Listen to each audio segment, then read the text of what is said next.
Hello, good afternoon, everyone.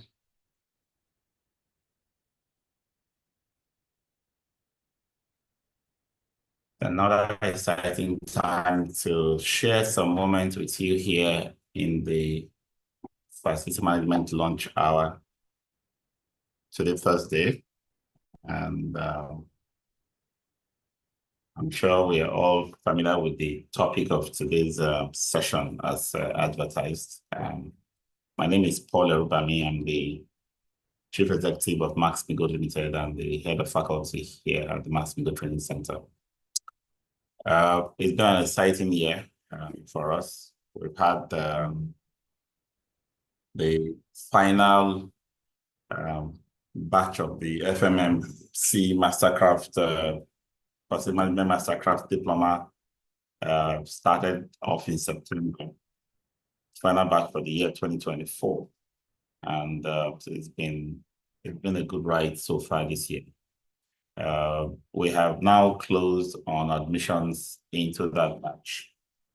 We do have high impact courses scheduled for yes, yeah, please.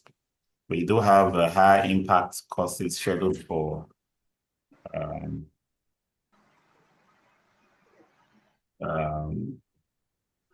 October and November and December. 2 days, 3 days courses that you can find at facilitymanagementcourses.com. So please go to facilitymanagementcourses.com and browse through those short courses and refresh yourself. So far too, we've had the AFMPN annual conference in Abuja, which was an excellent success. And if you are listening here today and you're not members of AFMPN, it's very easy. Just visit afmpn.org or send me a WhatsApp message and I'll direct you on how to get registered as a member. You need to have a professional standing and an association to belong to. We've been taking these topics on a weekly basis. If you've been following, you will know that we always go live here on Zoom. We're also live on YouTube, Facebook, and LinkedIn. Okay, so if you have missed any of the sessions, just looking through all of the topics we've covered, your best bet will be to visit our YouTube channel where you'll find every of these lessons. So in addition to joining us in all of our social media platforms where you can connect with us and stay informed of the topics that we'll be taking and also the videos of all the classes. It's important for you to be able to have your own access to the ones that you miss on YouTube and other social platforms. So connect, like, and share. And something exciting is coming up for those who have, successfully completed the FM Mastercraft Diploma.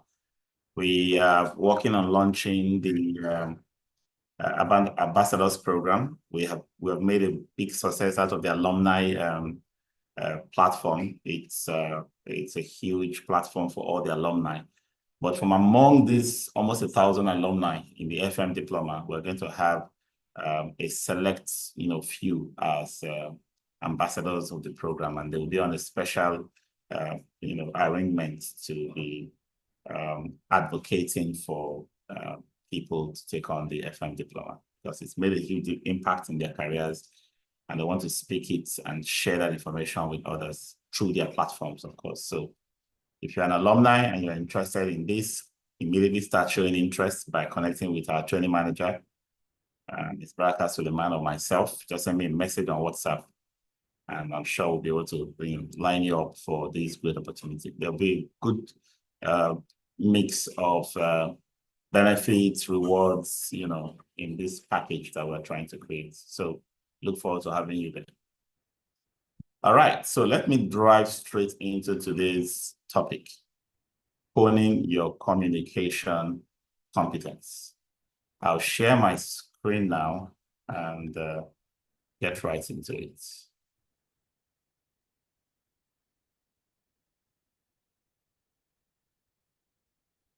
I hope I'm sharing the right screen.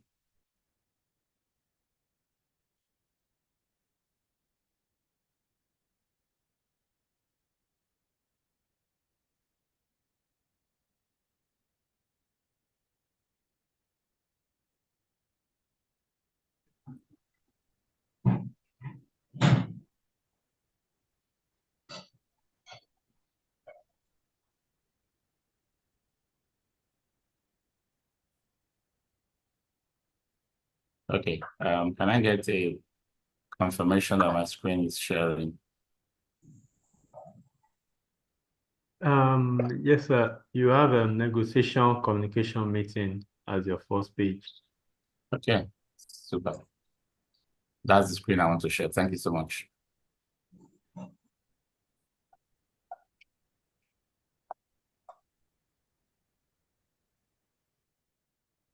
So if you have questions while I'm running through the presentation, kindly put it in the chat while we are live, and put it in the chat in all of the platforms where you currently are, whichever platform you are in.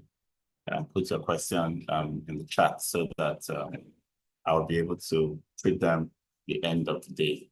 I will definitely have about 10 minutes to, treat those questions that you may be having. All right, so honing your communication competency. Second.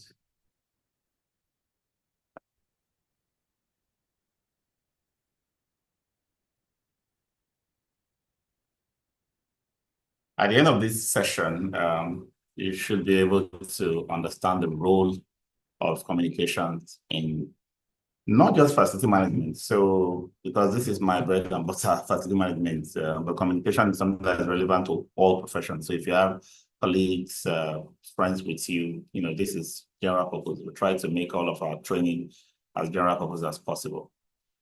Communication skills, communication tools and techniques, common issues around effective communication, barriers, and then we're going to talk about how to come up with your with your own communications development plan.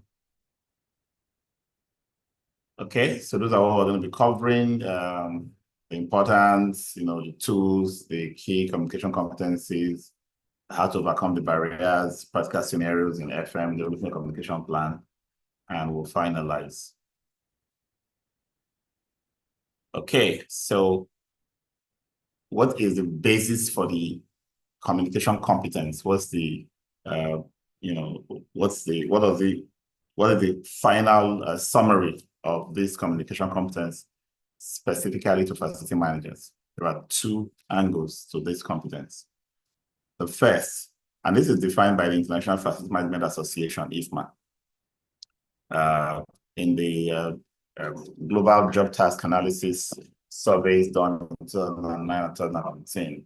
I was able to come up with 11 competencies that the facility manager needs to succeed or excel in his job. And one of it is communication. In fact, communication is one of the first competencies that you need. And it was broken down into two key aspects of communication. The first one is the competent facility manager is able to manage, oversee the development and use of the facility communications plan. That was the first part. So it's not saying, oh, the FM should know how to communicate. You have to have a structured approach to communication. That's what we call the facility communications plan. I'll be talking about that in a bit. The second angle to this competence is the competent facility manager is able to prepare and deliver messages that achieve the intended results. So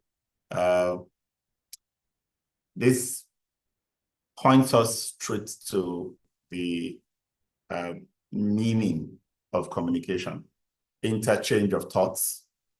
When I have thoughts, when I have ideas, when I have things growing up in my mind and I want someone else to have that information and act on them. So until that action actually happens, until that understanding that leads to action actually happens, I can't say I have communicated, okay? So this second competence, this second aspect of the communication competence for facility manager is very important. Some action is going to be the proof that I have effectively communicated. So let's go to the first one. Being able to develop and use the facility communications plan. you must be able to develop and implement effective communication strategies. Be able to oversee consistent communication among all departments and stakeholders. Ensure timely dissemination of critical information to relevant parties. Facilitate clear and transparent reporting on facility operations and projects. Continuously reviews and updates the communication plan to adapt to changing needs. Let me bring this closer home. Because communication has to do with giving and receiving information between parties, it means that the first element, the first consideration is who? Who are my stakeholders? Okay? Who are my stakeholders? So that's the first thing you must identify in your communications plan. If you don't know who your stakeholders are, you don't have a communications plan. So that's the first thing. The next thing is why? Why do I communicate with these stakeholders? This sets the basis for the objective of the communication. So every communication should have an objective. You don't just talk or disperse information for no apparent reason. So why? So once I know who the stakeholders are, I define why do I communicate with them. And once I understand why, which sets the objectives for my communication with them, and each of these are two ways, who includes me and the other parties, right, stakeholders. Why also defines why I communicate. And why I communicate is also two ways. There are information I need from them, and there's information they need from me, right? So I must situate that in the why. And then I move on to what. What information do I need to exchange? I'll start with what I need to get, my inputs, information from utility providers, information from my service providers, information from my staff, the work they do, and so on. I'm listing those, what I will need from them. And I'm putting them under the stakeholders. So if I start by itemizing my stakeholders, now I know the objectives of my communication with each stakeholder on the next column, and then what information do I need from them? I start with that because that's my input. And then to the next one, what information do I give to them?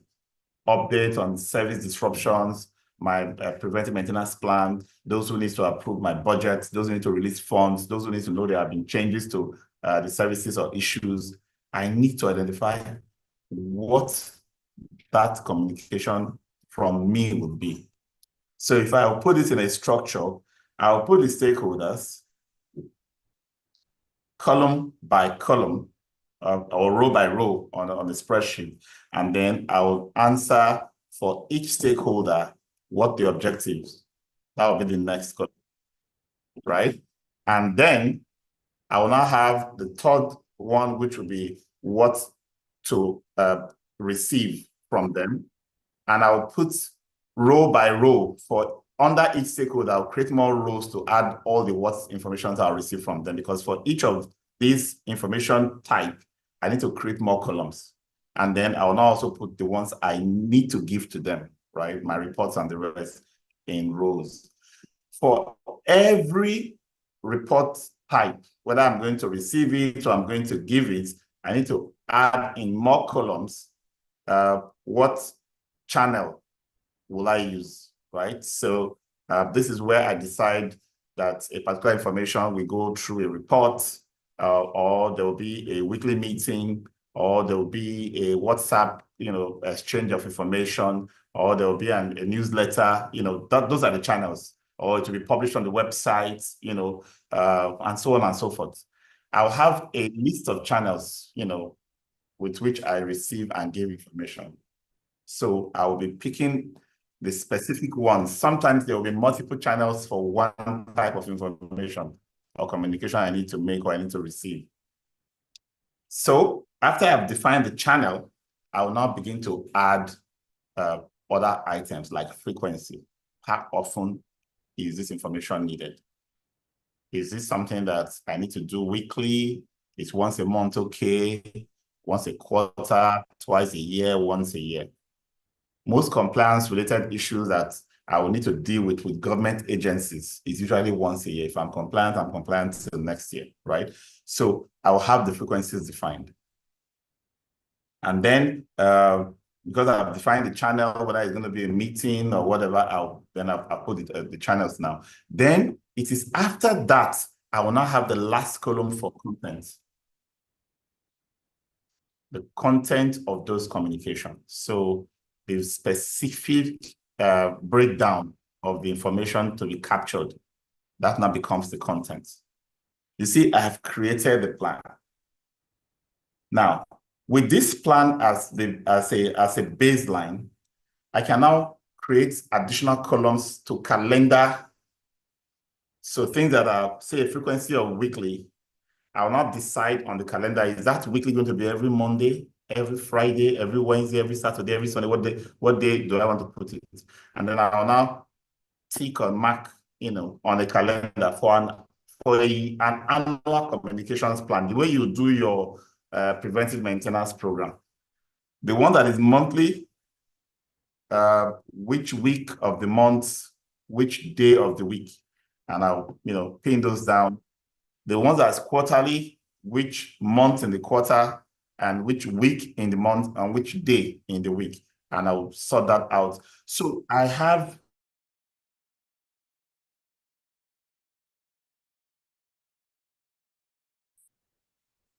laid out. It's as simple as that.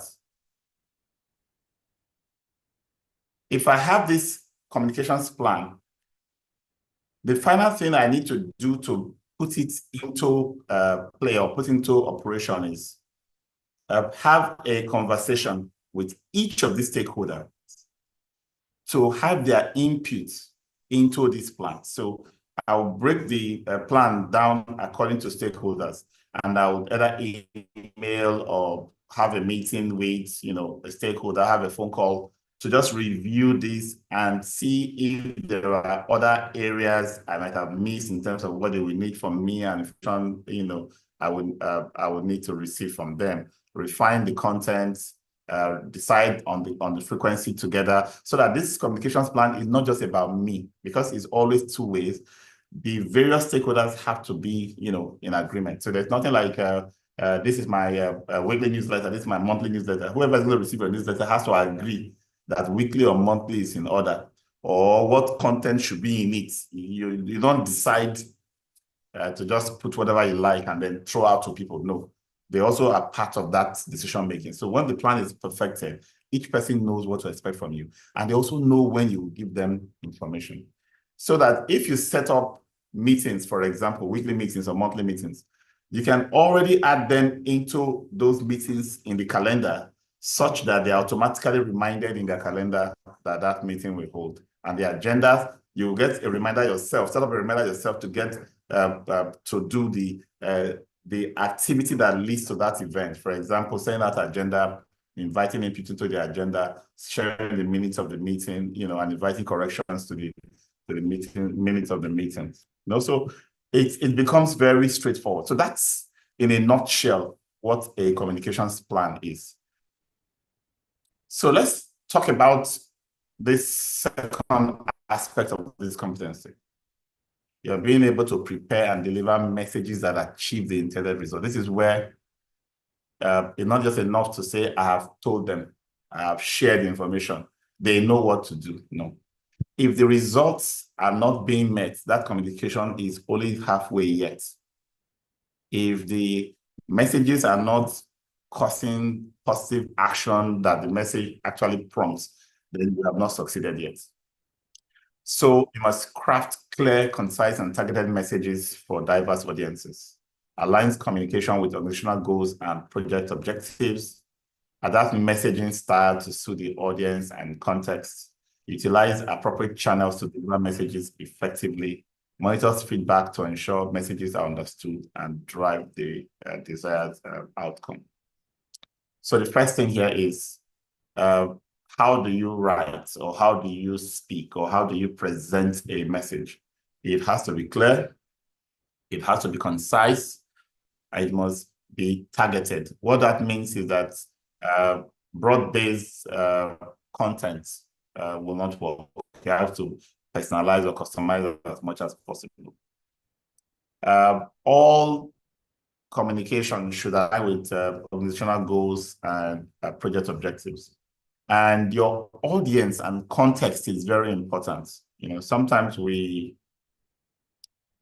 get it wrong when we think that once I communicate to a group in one particular way, everybody in the group has been taken care of. They receive that communication. Sometimes you will find another group and you may be tempted to think that if I apply the same approach I used for the group I managed before, or another group I'm managing now, it should give me the same results with this new group. Doesn't always work that way. So you must have a, the mind to customize how you approach different groups, their context, their backgrounds, antecedents or history behind their relationship with you and whoever you represent, issues they might have been having. There are so many things that you have to show presence of mind, that you understand their situation, so you can adapt. So somebody that doesn't take a particular messaging approach or channel, you won't say, I've dropped it there, this is business. No, you have to find a way to adapt and get the person to accept. So it is at the point where you start receiving results that you know your communication has worked, okay? In facility management, we don't do anything solo, hardly. Still thinking of it. Everything we do is with a team. We don't do anything specifically for ourselves as facility managers. We do it for who? For the users that we serve.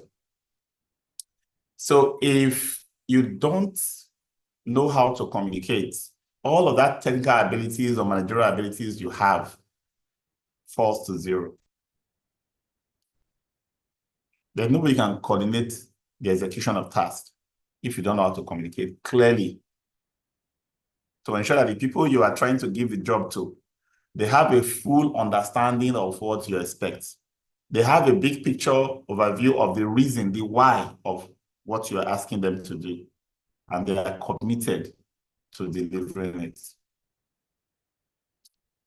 FMs will always deal with emergencies, exigencies, crises, all kinds of issues. These are risk factors that we face on a day-to-day basis in the process of service delivery. But do we wait until something happens, the power goes out, water bursts, something breaks, someone is escalating and being unhappy? Is it when that happens we start communicating to find solution? No, there's proactive communication to avert, and then proactive communication to plan mitigation, as well as proactive communication to avoid certain risks. So when you are doing your risk management plan, how to respond to crises and situations, you are not keeping that plan to yourself. You have to communicate the plan to every other stakeholder who are going to be actors in whatever mitigation strategy, whatever prevention, whatever avoidance strategy you have put in place, including the ones that have to do with transfer, whether it's insurance, vendors, contracting, or whatever. So all your stakeholders, you already have the communications plan we started with. All your stakeholders, which includes your staff, regulators, management, users of the building, they expect integrity, they expect trust, they expect transparency. I always say people who find it difficult to communicate, it's either they don't know how to communicate or they're hiding something. So if you now know how to communicate and you are open-minded, growth mindset person, professional, You will not communicate in half-truths.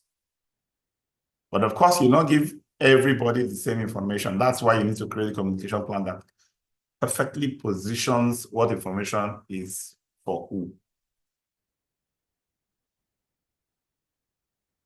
And then you need clear and concise communication for decision making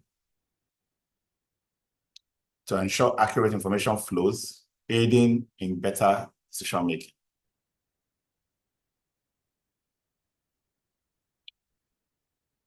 If you have a good rapport with your team, there will be less mistakes and errors,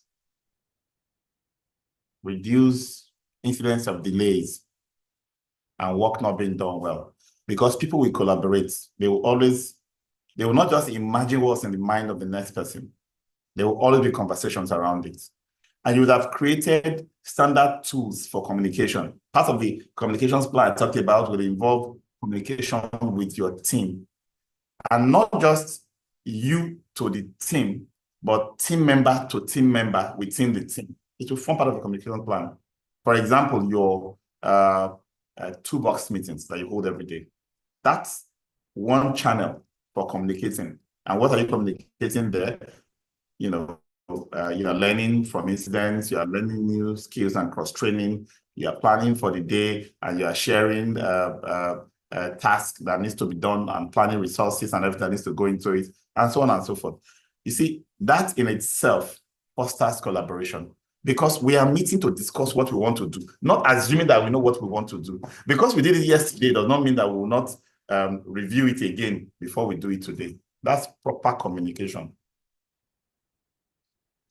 And when you have this ability to have open dialogues with people, especially clients. Clients are very suspicious. If they pay you #1, in their mind, they have given you $1 million and they expect, 10 million out of the 1 million they thought they've given you, while you have received just #1.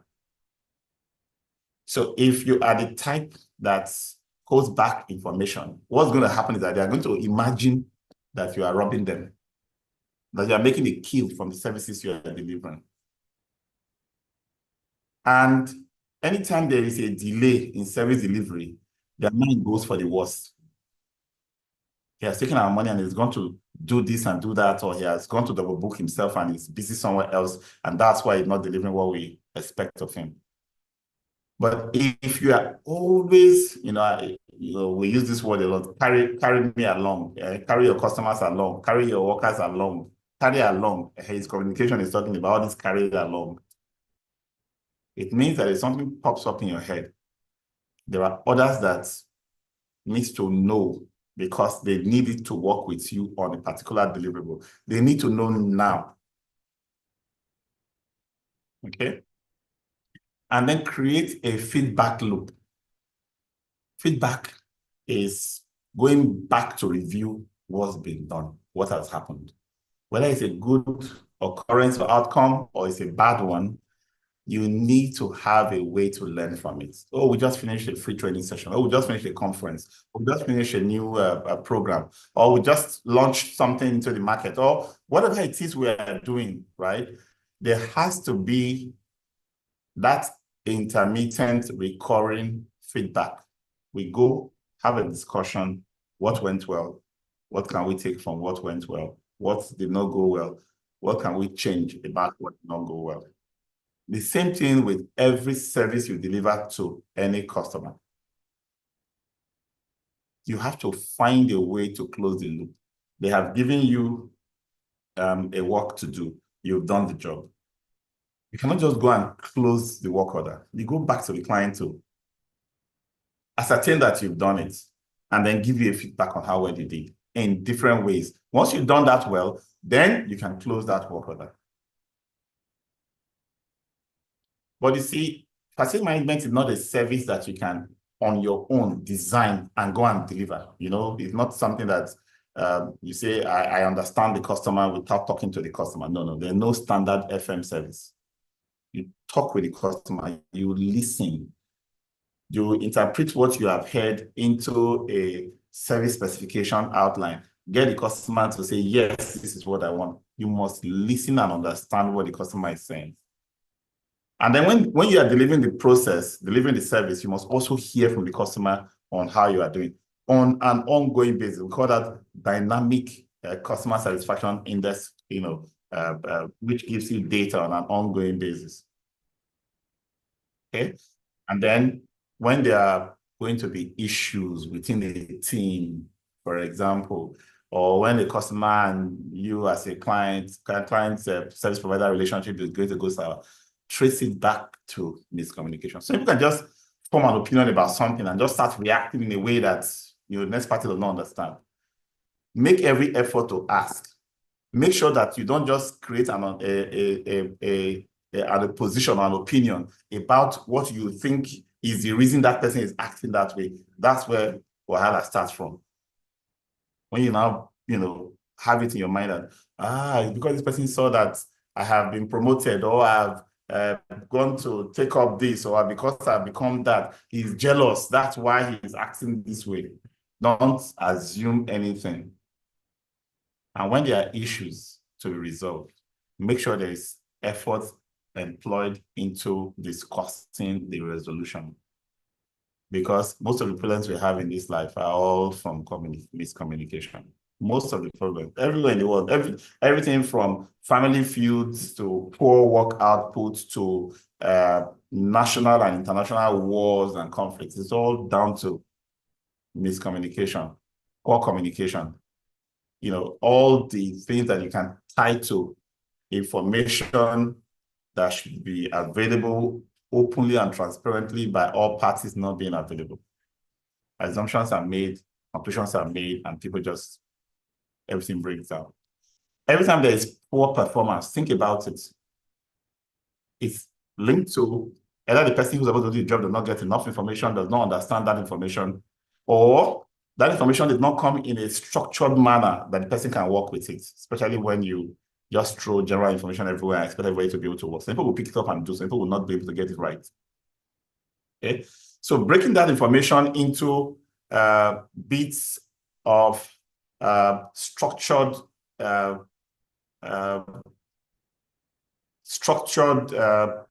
context is very important. So I want to quickly talk about that acronym, ISBAR: identification, situation, background, assessment, recommendation. Sometimes you are given assignments. Sometimes you are listening to a story. You are trying to make a conclusion. Sometimes you are trying to give an advice. If you go back to why the communication is needed in the first place, you should spend time identifying what. Understanding context, situation, the basis, the background of this information, and then do some assessments. So that by the time you start giving a recommendation, it's based on facts that you have put together from your study or understanding of the baseline factors. It's very important. You must build trust and credibility with your stakeholders. Communicate objectives, understand the needs and concerns. Use data and evidence to support your position. Don't just say, this thing is not enough, or this is too high, too low. All of those things we do, some, many more. They are not data. Those words are subjective. Look for the numbers that you can use to present objective, positions. And then try to seek win-win solutions to maintain positive relationships. There's always a way both parties can win in every situation. And then sometimes, because we're trying to avoid this miscommunication from somebody making assumptions, and we should also stop giving out cues that makes people to suspect us. There are certain ways we will carry yourself in eye contact, in the tone of voice, your facial expressions, all these non-verbal cues that can give you a way as, somebody will just conclude, this is what this person's this person is hiding something. So even if you're innocent, you've created that impression. So be conscious of how you come through to people, okay? And then, of course, there's a lot of technology now. People send WhatsApp, emails, phone calls, text messages, all kinds of things. And there's almost an overload of information. You go to some WhatsApp groups, before you blink, there are 200 messages dropped there. You don't even have time to go through all of them, so you will miss it. I used to be very dizzy just looking at the way things flow on Twitter. So today I can't cope with that platform. I don't understand, what that platform is about, because it's just like, drop. It's always, raining into it. And what time do I have to absorb? So I just stay my peace and keep my head cool. If anybody needs something to give to me, they will send it to me in a calmer platform, because that's me. So if we're talking communication, we have to understand the various stakeholders we are dealing with. There are some people that drop it on Twitter, tag this, do that, whatever the jargon they use in sharing those information, they will get it. They will always respond to it. But that's not me. So we should be conscious of who, before we start using the technology, and deciding that the person is actually active in that platform.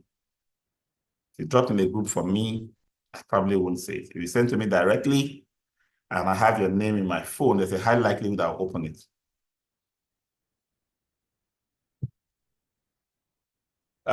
Documentation is a very key aspect of communication. If you are communicating with people, make sure that you have proper evidence of these communications. So not just the emails, there are forms, there are templates, there are minutes of meetings, agendas, different tools that exist in the organization for memos, for example, that are used to communicate, approval, requests, and so on. If you have them in place, please use them. If you don't have them in place, start thinking of, especially when it comes to corporate, communication. We all need to work together to understand how things are done, or create a system that works for the organization.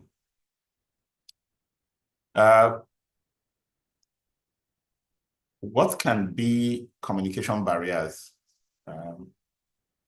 Sometimes somebody is expecting an information to be passed in one channel, and it's now passed in another channel, and so the person did not find it, did not see it.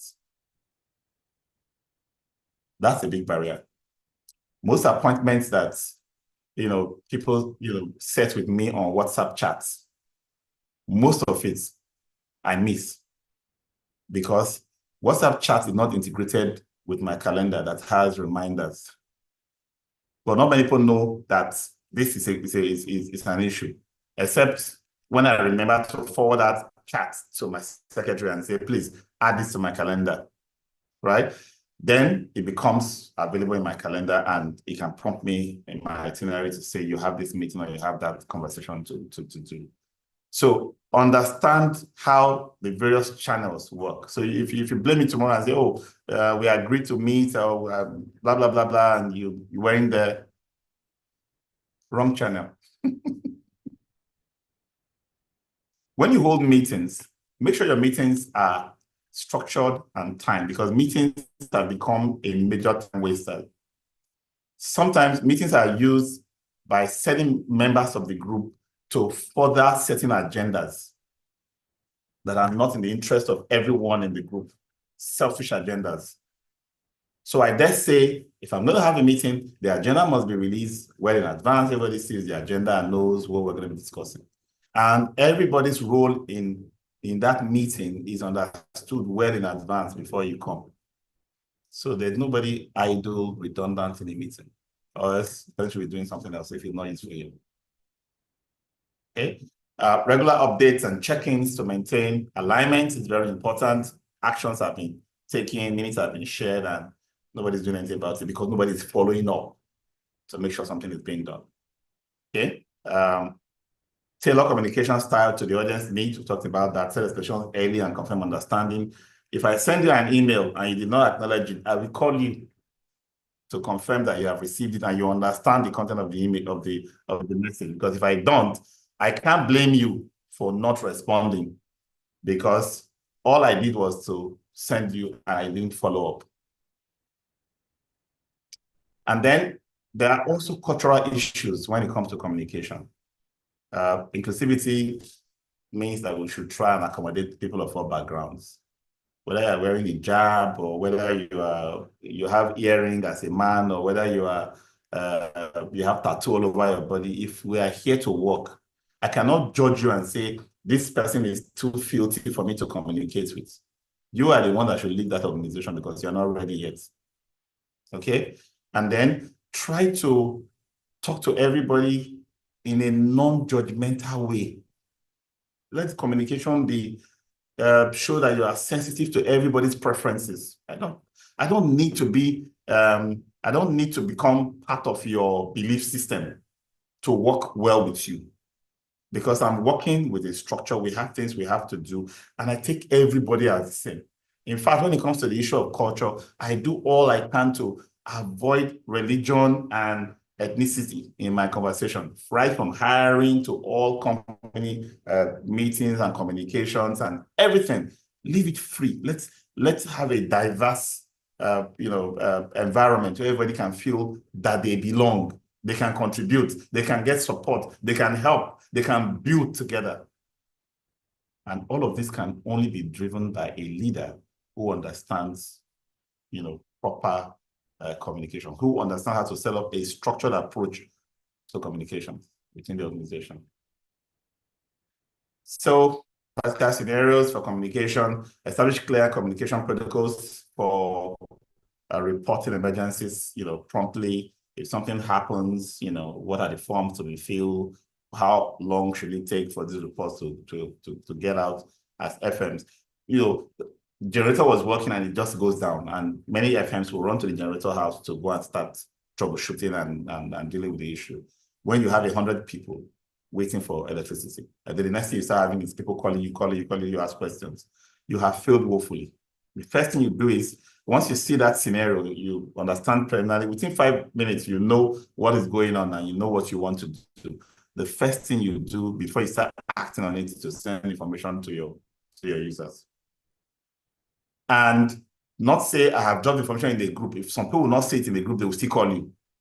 Use multiple channels. Ensure everybody understands how to get to the information. Ensure everybody understands what to do in case of certain emergencies or certain issues.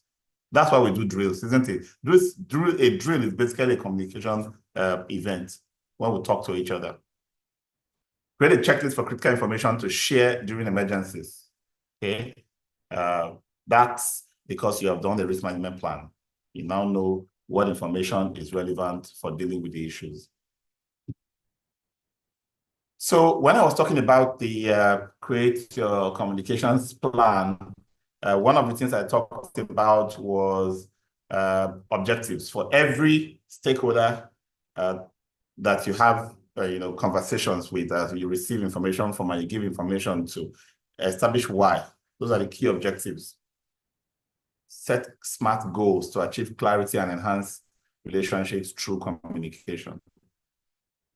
Assess current skills, evaluate strengths, weaknesses of yourself, your peers, and then identify improvement areas. And people will write you an email, and even if you read the email 5 times, you still don't understand what they're saying. It's either you find a way to understand how they reason and how they think and what they kind of decode it because of your understanding of them, or you work on helping them improve in their communication. So all of those audience, communication methods we talked about are all part of a proper communications plan for your facilities.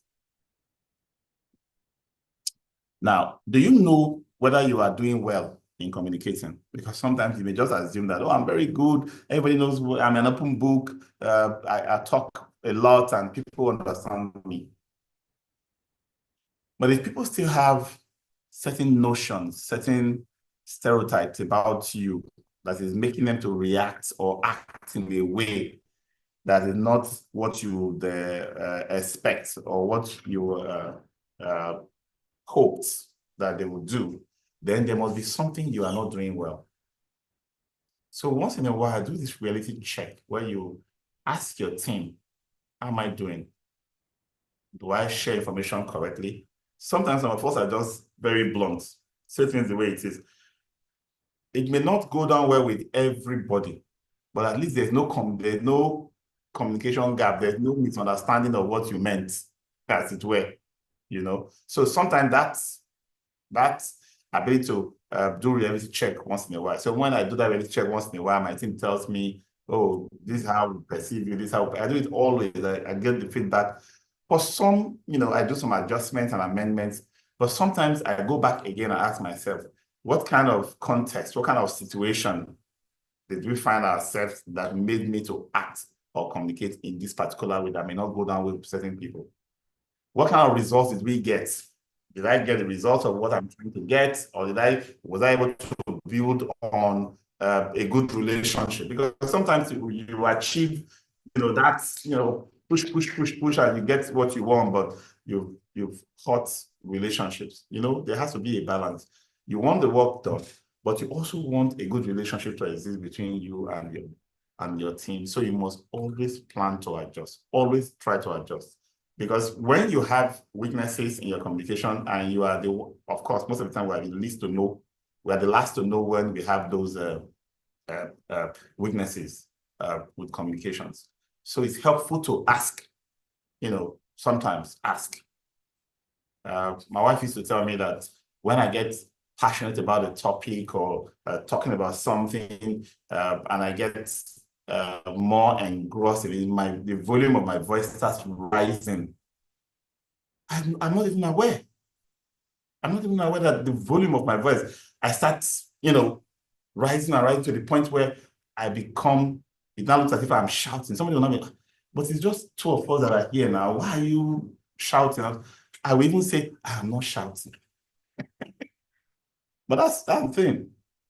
Nobody is perfect. We all are learning on how we can, get better and better with our communication. So being able to assess our current strengths, areas where we are weak, mirror from others what we can improve, and then begin to practice how to get better at overcoming those weaknesses is very important for communication.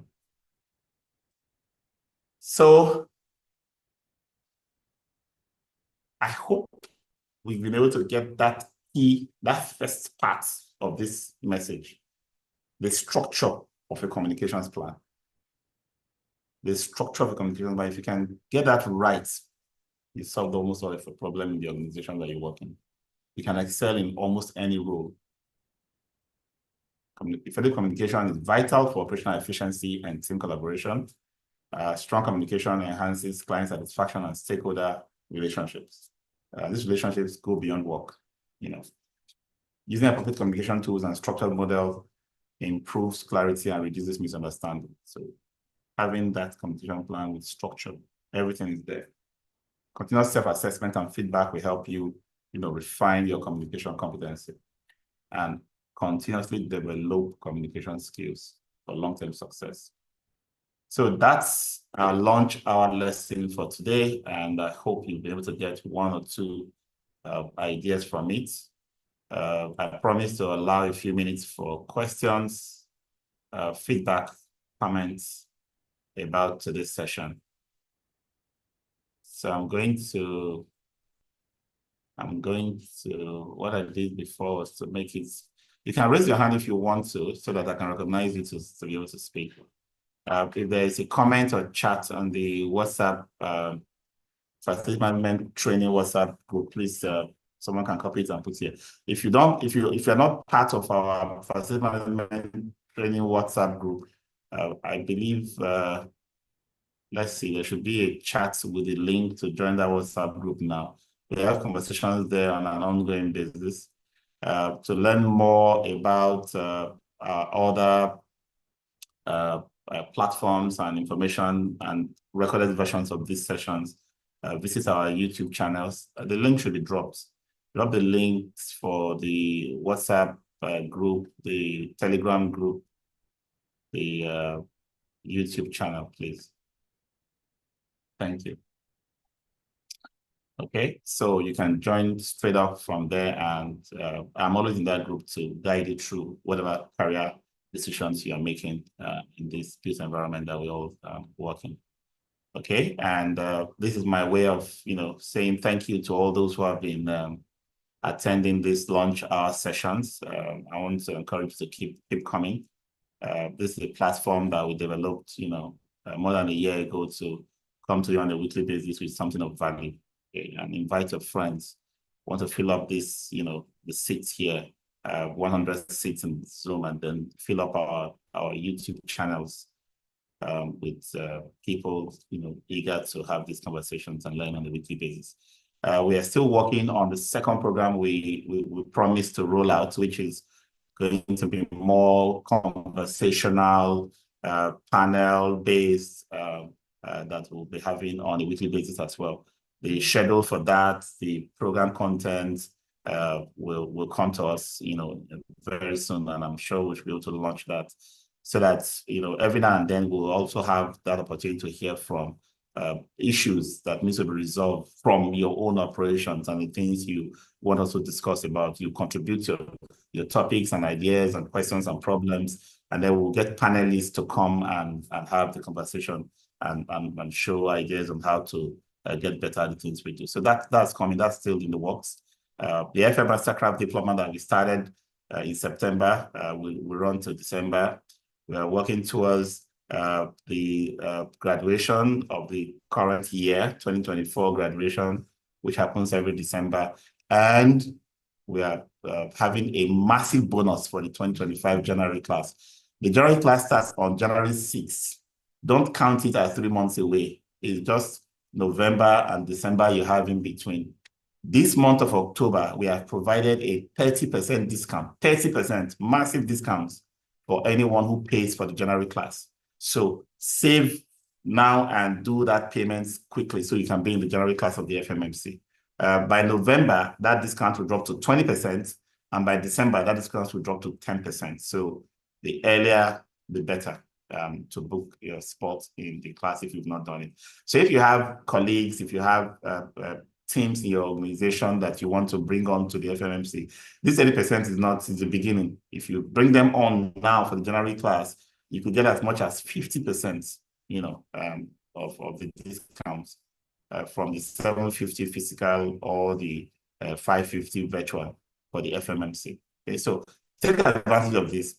Some people will prefer to pay instrumentally, right? So you can start now, start paying through 3 months, 6 months, even 9 months or 12 months if you start now. Because when the class starts, the breakdown you can have will be either 2, 3, or 6 months. In all of these, each offer of a discount or the flexible payment arrangement, they don't mix, they don't go together. You take the flexible payment arrangement, you pay the full money over a period of time, which means we cover your costs while you're paying instrumentally, or you pay full, but with a massive discount, 30% in October, 20% in November, and 10% in December. That's what we have on the table right now. So thank you very much for being here. I hope you have a splendid rest of the day and the week, and see you again on Thursday in the lunch hour session. Have a good day. Bye.